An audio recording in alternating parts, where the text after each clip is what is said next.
প্রবাসীরা বেশিরভাগ দেখবেন যে এই মুহূর্তে ভিডিও কলে মেয়েদের সাথে মানে খারাপ অনেক কিছুই করে আর কি। প্রবাসীরা একদমই ভালো মানুষ না। আমি একজন দেশি মেয়ে, আমি মনে করি ইচ্ছা করলে প্রবাসী 4টা ছেলেকে আমি 1 মাসের ইনকাম দিয়ে রাখতে পারবো।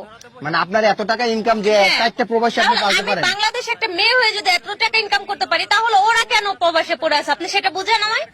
গল্প করিস না নানি শাওরি, দেখি আইছি তোর বাপের বাড়ি। সস্তা মাদারে কাট এক একজনের 3 খাট, সেটা শুয়ে বাতে সোনার আংটি হাতে, ছাই ওই না ধরে কাঁদি বেয়া পড়ে। তুই কি কইলি হাই? 4 দিয়ে প্রবাসীর টাকা ইনকাম করিস একলাই? প্রবাসীরা তো হাতি ঠাপাইছে মই লাগে নাই, তুই তো পুটির মার গায়। দেখতেই তোর বড় বড় মাই, ওর ভিতরে দুধ না মানে ছাইও নাই। তুই তো একটা দামড়া, বেঁচে খাস চামড়া, জানি সেটা আমরা। বাংলার মিয়া খলিফা জেনারেশনে পাইতে দিস আর করিস তো রাত দিন ধরে আহ উহ আহ। তোর মতো পতিতার মুখে প্রবাসীদের কথা মানায় না।